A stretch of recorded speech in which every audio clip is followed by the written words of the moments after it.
नमस्कार, आप देख रहे हैं बियॉन्ड बॉर्डर्स और मैं हूं अनुज।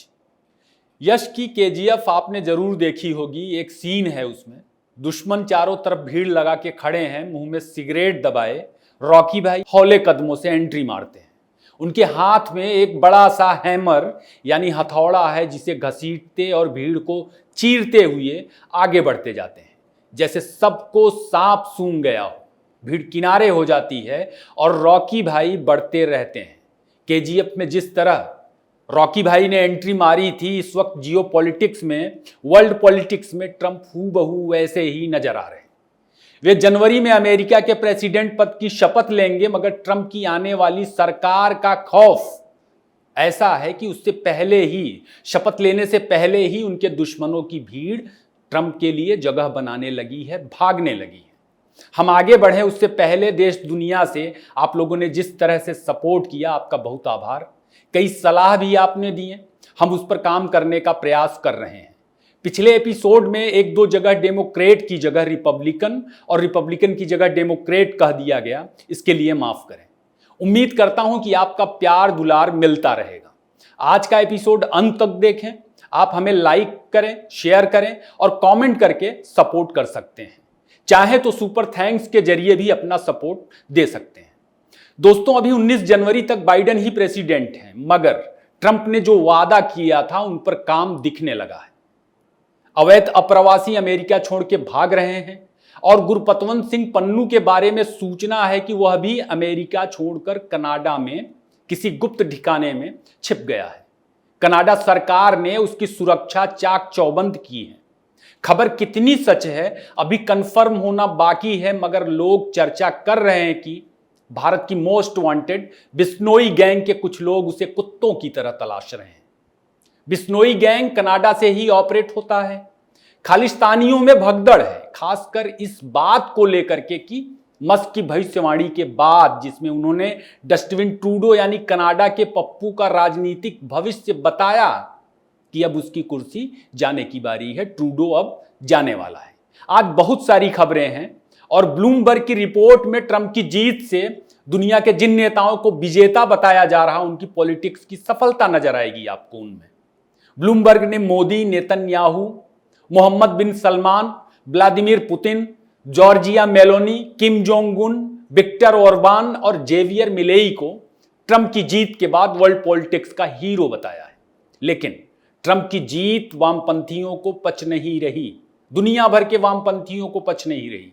अमेरिका में सड़क पर अराजकता फैलाने के प्रयास हो रहे हैं, आगे इस पर भी बात करेंगे। ट्रंप की टैरिफ स्ट्राइक भारत के लिए फायदेमंद हो सकती है, मगर जिनपिंग के लिए परेशानी का सबब भी बन सकती है, जो दिखने लगा है। कंपनियां भागने लगी हैं। असर कैसा होगा, एपिसोड के आखिरी हिस्से में इस पर भी बात होगी। तो चलिए आज बियॉन्ड बॉर्डर्स में लगाते हैं दुनिया का एक चक्कर। दोस्तों, ट्रंप चुनाव जीतने के बाद इस वक्त पूरी तरह से चौकन्ने हैं और लगता है कि वे 20 जनवरी को प्रेसिडेंट पद की शपथ लेने, प्रेसिडेंट बनने से पहले तक कोई चांस नहीं लेना चाहते। ये जो वीडियो आप स्क्रीन पर देख रहे हैं, ट्रंप के घर का है। ट्रंप के घर की सुरक्षा बढ़ा दी गई है। घर इस वक्त लगभग पेंटागन की तरह एक अभेद्य दुर्ग में बदला हुआ नजर आ रहा है। एनबीसी की रिपोर्ट के मुताबिक खतरनाक हथियारों से लैस रोबोडॉग ट्रंप के घर की सुरक्षा में 24 घंटे मुस्तैद है। हथियारबंद बोट्स के जरिए ट्रंप के घर की रखवाली की जा रही है।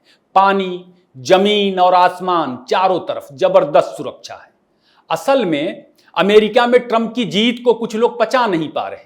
अमेरिका में नकाबपोश भीड़ ने एंटी इलेक्शन प्रोटेस्ट किया है। एंटीफा, जो बाइडेन प्रशासन में 4 साल शांत बैठा रहा, अचानक से एक्टिव हो गया है नतीजों के आने के बाद। एक्स पर कुछ वीडियोज वायरल हैं जिसमें वे पुलिस की वैन रोककर झड़प करते नजर आ रहे हैं। यह असल में अराजकता फैलाने का प्रयास है। अमेरिका में डीप स्टेट ट्रंप की जीत के बाद अपने लिए गुंजाइश तलाशने के लिए कई सारे काम करते दिख रहा है, जिसके तहत न्याय विभाग की तरफ से ट्रंप पर लगाए तमाम फर्जी मामलों को बंद करने की प्रक्रिया भी शुरू हो गई है। अवैध प्रवासियों को जो मुफ्त में फूड वाउचर मिल रहा था, उसे भी अमेरिका में बंद करने की खबरें सामने आ रही हैं। अवैध प्रवासी अमेरिका छोड़ करके भागने लगे हैं। चुनाव के ठीक बाद मैक्सिको की सीमा पर घुसपैठियों के बाहर जाने की तमाम तस्वीरें आपने देखी होंगी। कनाडा भी अपनी सीमा पर अलर्ट है।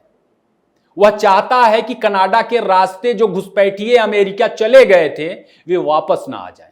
एंटीफा भी एक्टिव हो गया है, जो ट्रंप की राजनीति का हिंसक विरोध करता है। एंटीफा खुद को फांसीवादी विरोधी संगठन बताता है और हिंसक आंदोलनों के लिए कुख्यात है।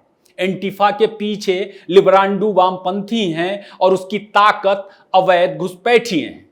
घुसपैठिए ट्रंप पर पहले भी एक कामयाब जानलेवा हमला कर चुके हैं।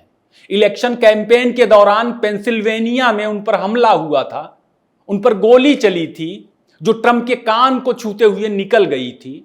रत्ती भर टारगेट चूक गया था और ट्रंप किसी तरह बच गए थे। 9/11 की तरह ही यह अमेरिका में एक दुर्दांत आतंकी हमला था। अब पता चल गया है कि इस हमले को किसने अंजाम दिया था, लेकिन हमले का मकसद क्या था, अभी तक इस सवाल का पता नहीं चल पाया है। अमेरिका के एक पूर्व प्रेसिडेंट और संभावित प्रेसिडेंट पर जिस तरह जानलेवा हमला किया गया वह कोई साधारण बात नहीं, और अमेरिका के लिहाज से तो बिल्कुल भी साधारण बात नहीं। ट्रंप पर हमले को लेकर जो जानकारियां सामने आई हैं वह बहुत संवेदनशील हैं। न्यूयॉर्क टाइम्स की रिपोर्ट के मुताबिक प्रेसिडेंट चुने जाने से पहले ट्रंप की कथित हत्या की साजिश मामले में अमेरिका ने एक अफगानी पर आरोप तय किए हैं। अफगानी का नाम फरहाद शकेरी बताया जा रहा है। उसके खिलाफ अभियोग पत्र जारी किया गया है। उसे ट्रंप की हत्या के लिए षड्यंत्र रचने का काम सौंपा गया था। जो चीजें सामने आ रही हैं उसके मुताबिक इस घटना में स्थानीय लोग भी शामिल थे। उन्हें गिरफ्तार भी किया जा चुका है। लोकल ऑपरेटिव के रूप में ब्रुकलिन और स्टेटन आइलैंड का नाम सामने आ रहा है, मगर बड़ा सवाल है कि अमेरिका में इस तरह की साजिश बिना किसी बड़े संरक्षण के कैसे संभव है। ट्रंप की हत्या से अमेरिका में किसको फायदा मिलता और किंगपिन कौन है, मास्टरमाइंड कौन है। इतनी बड़ी साजिश बिना राजनीतिक संरक्षण के तो वह भी अमेरिका जैसे देश में बिल्कुल असंभव है। अमेरिका अपने आप में एक अभेद्य दुर्ग की तरह है। अमेरिका में आपराधिक घटनाएं आम बात हैं, लेकिन इतिहास में ऐसा कभी कभार ही दिखता है जब तीसरी दुनिया के देशों से वहां इस तरह के सफल आतंकी हमलों को अंजाम दिया गया हो। जैसे लादेन के इशारे पर ट्विंस टावर की घटना सामने आई थी, जिसने अमेरिका को हिला दिया था। इन हमलों के बाद अमेरिका के जवाब से दुनिया में उथल पुथल मच गई थी, जिसकी लपटें इराक, सीरिया, अफगानिस्तान होते हुए दुनिया भर में ना जाने कहां कहां तक पहुंची और आज तक चिंगारी बुझ नहीं पाई है। तो एक बड़ा सवाल है कि क्या ट्रंप और उनकी लीडरशिप में अमेरिका इसे भूल जाएगा, और अगर अमेरिका नहीं भूलेगा, ट्रंप नहीं भूलेंगे, तो आखिर अमेरिका का जवाब क्या होगा, किस तरह होगा। उसके संकेत, उसकी आशंकाएं भी सामने आने लगी हैं। अमेरिकी सरकार का मानना है कि ट्रंप पर हमले की साजिश के पीछे ईरान है। अमेरिकी सरकार ने सीधे सीधे ईरान की रिवॉल्यूशनरी गार्ड्स कोर पर आरोप लगाए हैं, जो ईरान, हमास और हिजबुल्लाह के चंदाखोर लड़ाकों के जरिए फेंकता रहता था। अब उसकी फटी पड़ी है। अब सवाल है कि युद्ध विरोधी ट्रंप को ईरान के खिलाफ उकसाया जा रहा है, भड़काया जा रहा है, या फिर चीजें वही हैं जो कहा जा रहा है। खैर, तमाम चीजों का साफ होना बाकी है, मगर खौफ असल में होता क्या है उसे ईरानी विदेश मंत्रालय के बयान में देखा जा सकता है। ईरान ने कहा है कि यह उसके विरोधियों की घृणित साजिश है, जिसका मकसद ईरान और अमेरिका के बीच रिश्तों को जटिल बनाना है। कौन से रिश्ते भाई? अमेरिका से तुम्हारे रिश्ते सही कब थे? क्या ट्रंप के जीतने के बाद रिश्ते सही हो गए? खामनेई जो AK-47 लेके दुनिया भर के जाहिलों को भड़का रहा था और जिसका नतीजा नीदरलैंड में साधारण यहूदियों को अमानवीय तरीके से लिंच करने के प्रयासों में दिखा, अब वही तर्क दे रहा कि अमेरिका ईरान के संबंध खराब करने की साजिश हो रही है। बावजूद कि बाइडेन प्रशासन की कृपा से, इजराइल के चाहने के बावजूद जंग की आंच ईरान तक नहीं पहुंची, मगर अब वह लपट से जल सकता है। ईरान तक आंच पहुंच सकती है। ईश्वर ही जानता है कि ईरान का भविष्य अब क्या होगा। ट्रंप के मामले में ईरान पुतिन से भी उम्मीद नहीं कर सकता, क्योंकि पुतिन ने भी ट्रंप की जीत पर जो प्रतिक्रिया दी उसमें जानलेवा हमले से बचे ट्रंप को बहादुर बताया गया। पुतिन और ट्रंप को शायद अच्छी तरह से मालूम है कि अमेरिका में ऐसे हमलों की ताकत ईरान को कहां से मिली होगी। ट्रंप के वादे एक एक करके बिना उनके सत्ता में आए, उनके शपथ लेने से पहले ही ऑटोमेटिक मोड में पूरे होते दिख रहे हैं। इजराइल हमास की जंग के खात्मे को लेकर ट्रंप ने वादा किया था, और ईरान के साथ कतर को ही देख लीजिए। दुनिया भर के आतंकियों का सबसे बड़े फाइनेंसर यानी कतर की भी हवा टाइट है। कतर की औकात कभी इतना भर थी कि वह ऊंट पर चढ़कर खजूर तोड़ा करता था, आजकल पंच की भूमिका में है। तेल के कुएं क्या मिल गए, उसे लगा था वह भी सुपर पावर ही है। हमास के आतंकियों को कतर में ही शरण मिलती है। नुपुर शर्मा के केस में भी कतर इस्लामिक अमीरात के रूप में गुंडा बन के खड़ा हुआ था। उसे भी नुपुर शर्मा का सिर चाहिए था। कतरी मीडिया आउटलेट अल जजीरा आतंकियों का माउथ पीस है। जुम्मा जुम्मा तेल से 4 पैसे क्या कमाए, कतर खुद को दुनिया और आतंकियों के बीच का पंच समझ बैठा। ट्रंप अभी सत्ता में आए नहीं हैं, मगर कतर ने हमास के आतंकियों को लात मारकर भगाने का फरमान सुना दिया है। कतर ने हमास से कह दिया है कि भैया, दोहा में आपके ऑफिस का तंबू तनाक नहीं चाहिए, अब इसकी कोई जरूरत नहीं है। रॉयटर्स की रिपोर्ट है कि कतर इस बात पर 1.5 हफ्ते पहले ही राजी हो गया कि वह हमास को अपना पॉलिटिकल ऑफिस बंद करने को कहेगा, जो दोहा में है। हमास के हबीबी आतंकी लीडर और उनका परिवार दोहा में ही बैठकर चंदे में मिली रकम पर अय्याशी करता रहता है।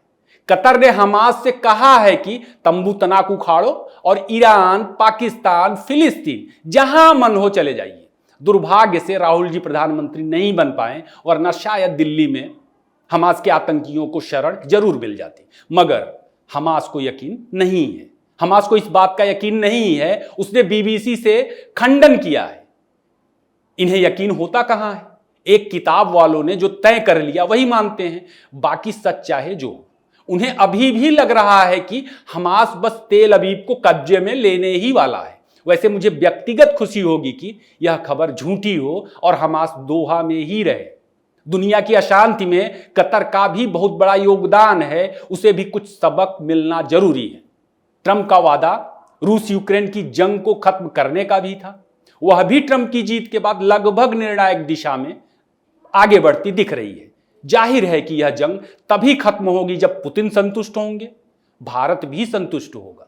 तो पुतिन शायद ट्रंप के लिए फिलहाल इस बात पर संतुष्ट होते दिख रहे हैं कि जितनी जमीनें हमने जीती हैं यूक्रेन से जंग में, उतने पर समझौता कर सकते हैं। और यूक्रेन में नेटो को शामिल करने के विचार को तो छोड़ ही दीजिए।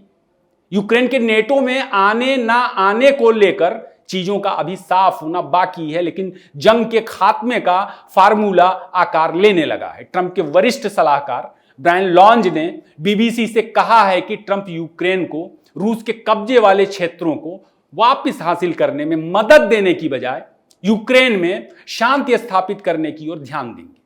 ब्रायन रिपब्लिकन पार्टी के रणनीतिकार भी हैं और उन्होंने जेलेंस्की से व्यावहारिक शांति के विकल्प पर विचार करने की सलाह दी है। इसका मतलब साफ है कि जेलेंस्की जो जमीन रूस के हाथ गंवा चुके हैं जंग में, फिलहाल उन्हें उसे भूलना होगा, शामिल क्राइमिया।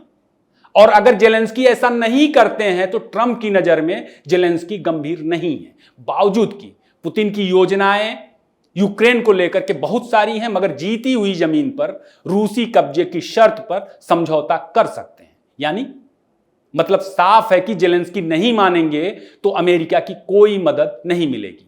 और इसके बाद पुतिन कीव की सड़कों पर जेलेंस्की को एक गधे पर बिठाकर जुलूस निकालेंगे। 2.5 साल से जंग हो रही है और दुनिया इससे परेशान है, लेकिन लग रहा है कि जेलेंस्की ने भी माहौल को भांप लिया है। CNN ने एक रिपोर्ट की है। रिपोर्ट के मुताबिक एलोन मस्क से मिन्नतें करके जेलेंस्की ने ट्रंप के साथ बात की है। 7 मिनट से ज्यादा बातचीत हुई है। फोन स्पीकर पर था। इस दौरान जेलेंस्की ने स्टारलिंक के जरिए रूस के साथ युद्ध में जो मदद की थी इंटरनेट देने की, उसके लिए मस्क का धन्यवाद भी किया। हालांकि बातचीत में किसी पॉलिसी को डिस्कस नहीं किए जाने की बात रिपोर्ट में की गई है। हम मान सकते हैं कि जब ट्रंप के प्रेसिडेंट बनने से पहले ही इस तरह के डेवलपमेंट निकल के आ रहे हैं तो नए साल में रूस यूक्रेन की जंग के खात्मे की उम्मीद दुनिया कर सकती है। और यह भी कि ट्रंप पुतिन की डील से ईरान और ज्यादा खौफजदा होगा और इसका मतलब यह भी है कि ईरान इजराइल के खिलाफ पीछे हट सकता है। ये चीजें निश्चित ही भारत के लिए फायदेमंद है।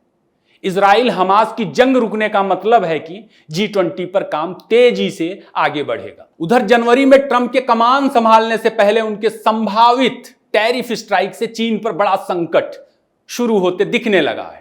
ट्रंप ने सभी तरह के आयात पर बड़ा टैरिफ लगाने का चुनाव में वादा किया था, विशेष रूप से चीन से अमेरिका आने वाले उत्पादों पर।